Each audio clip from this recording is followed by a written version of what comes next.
బాబా సినిమాకి సంబంధించి ఏంటి అక్కడ జరిగింది? బాబా సినిమా రజనీకాంత్ గారితో పనిచేయడం ఒక పెద్ద ఇది. నన్ను కౌరు పెట్టారు. ఆ రోజు థర్స్డే ఆయన నాకు ఫోన్ చేసిన రోజు. నా వైఫ్ థర్స్డే ఇష్టం ఉండదు, వెళ్ళొద్దంది. నేను రానని చెప్పాను. రజనీకాంత్ రమ్మంటే రానంటావేంటే బాబా అన్నాడు సురేష్ కృష్ణ. వేండా సార్ నా ఎవరమాట అవడదాం అంటే ఆయన లైన్లోకి వచ్చాడు. ఓకే, నా వైఫ్తో మాట్లాడాను. అమ్మా ఇవాళ థర్స్డే చాలా మంచి ఇది లేదు, రేపు ఓకే. ఫ్రైడే వెళ్ళా, ఆయనతో కూర్చున్నాను. నేను చాలా హైపర్గా ఉన్నాను కదా, ఆయన డౌట్ నా మీద. కోతినా కొడుకుడు ఇటు పని చేస్తాడా, కౌరులు చెప్పి అడవాడు చేసి మొత్తం చెడగొడతాడని ఆయన డౌట్. సురేష్ ఇంత పైన కరెక్ట్దానా పర్వాలేయా అన్నాడట సురేష్ కృష్ణ. అన్నా సార్ నీకు పారంగా. సో ఆయన చేప తింటాడు, నేను చేపే తింటాను. దాన్ని తిన్నాం, కౌరులు చెప్పుకున్నాం. ఆయన 10 చెప్తే నేను 20 చెప్పా. ఆయన సుతూని మాట్లాడతాడు. ఓకే, ఫస్ట్ డే షూటు వెళ్ళిపోయాడు. రెండో రోజు షూట్, థర్డ్ డే వచ్చాడు పొద్దున్న. అంబాసిడర్ కారు, నా ఏసీ కారు, ఏసీ ఉండదు, అది అర్థం తీసి ఉంటుంది. వస్తూ టైగర్ ఎక్కడ అని అడిగాడు ఇలా తిరిగి. Third day he started calling me tiger. Okay, అదే impression event today. Okay okay. But ఆ సినిమా మీకు కొంచెం మైనస్ అయిందని కదా? నాకెందుకు అవుద్ది, నేను అది కూడా తమిళ సినిమా. కాకపోతే ఏంటంటే నేను తమిళ సినిమాలు చేయలే.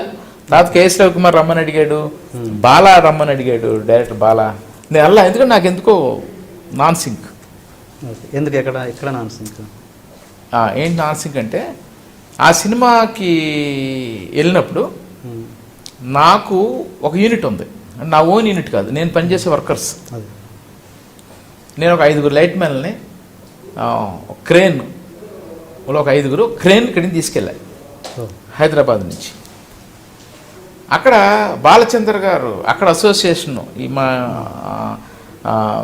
అసోసియేషన్ లీడర్ కె బాలచందర్, ఆయనకి ఎవరో వెళ్ళి కంప్లైంట్ చేశారు. ఎవరో చోటానాయుడు వచ్చాడు హైదరాబాద్ నుంచి.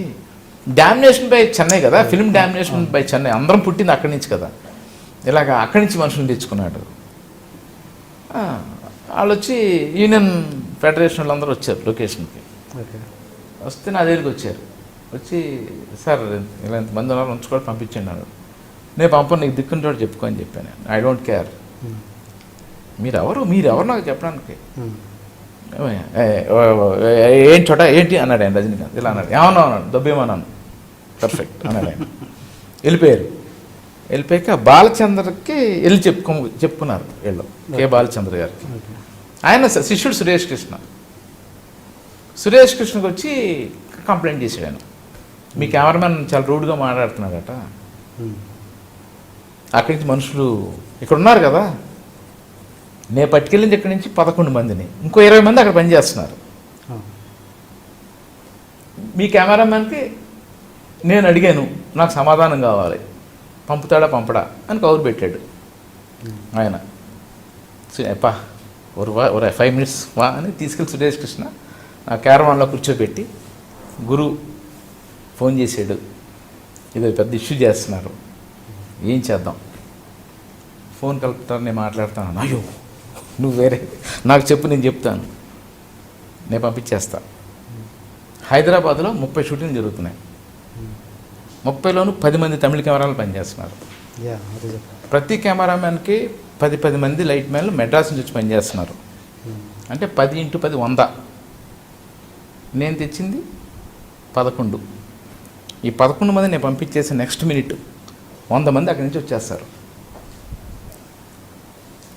ఇష్టం అంతే, దెబ్బకు నోరు మూసారు. సో ఈ ఏమో ఎందుకు వస్తుంది? అదే నేను కొంచెం నెక్స్ట్ క్వశ్చన్ అదే అడగబోతున్నాను, మీరే చెప్పేశారు. వాళ్ళంతా ఇక్కడ చేస్తున్నారు కదా, తీసుకుపోయిన 10 మంది గురించి ఎందుకు కూడా అని. అంతే, ఇది ఎవరికి తెలియదు ఇప్పుడు దాకా. ఇప్పుడు ఫస్ట్ టైం మీకు చెప్తున్నాను నేను, ఈ విషయం ఎవరికి తెలియదు. ఎంత ఇష్యూ జరిగింది అంటే, ఎంత బ్లాక్మెయిల్ చేయబోయారు నన్ను, దెబ్బకు నోరు మూయించాను. నిజంగా కనుక వాళ్ళు పట్టుకెళ్ళి ఉంటే ఇంకోలా ఉండేది.